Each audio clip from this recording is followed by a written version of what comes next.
Isa talaga sa pinakamasarap na pakiramdam ay yung ipagluto ka ni Mister ng paborito mong pagkain. At ipapakita ko nga din sa inyo si Ate Erich mga mare na ang sipag mag-aral. Ito nga pala yung gabi na nakuha namin kila nanay. Bali yung talbos ng gabi yan mga mare, yung pausbong pa lang. Aasiman lang pala ni Mister yan mga mare, yun kasi yung gusto niya luto dito. Ito nga pala yung nirequest ko kay Mister. Sabi ko ay nagkikrave ako sa pansit canton. Ewan ko ba pero favorite ko na din yung pansit canton mga mare. Mas gusto ko nga ay yung masabaw at hindi masyadong tuyo na pansit canton. Kinahaponan nga ay nagpunta kami kila nanay mga mare para manguha ng mangga. At dinalaw ko na nga rin si nanay dahil palagi siyang may sakit ngayon. Halos 1 week na din kasi pabalik-balik ang sakit niya.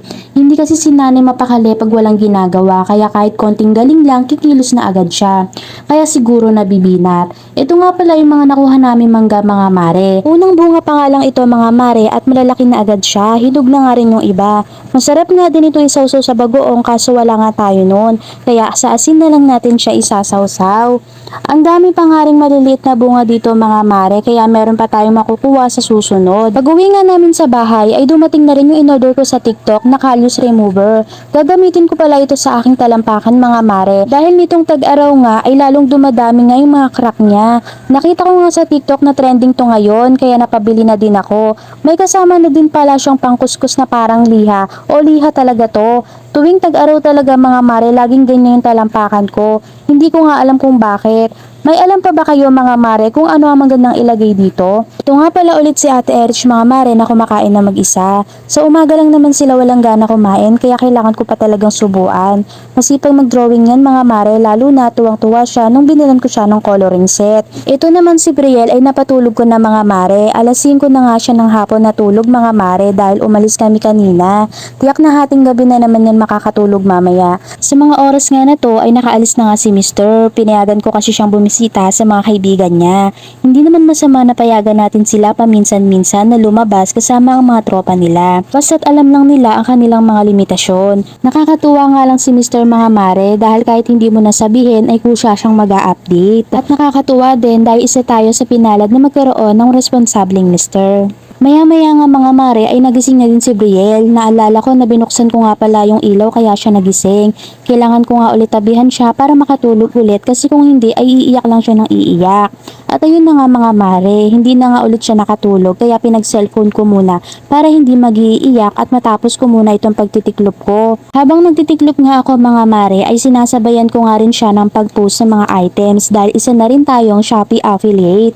Nang isang araw pa nga ako na-approve sa payment settings mga mare. Halos 6 months nga before ako nag-apply dito. Madali lang naman ma-approve sa Shopee affiliate. Ang matagal nga lang ay yung sa payment settings. Minsan talaga ay matagal ma-approve. Ang daming requirements na hinihingi. Nagpo-post na ako dati ng mga items pero tinigil ko nga dahil hindi pa nga ako approve sa payment settings.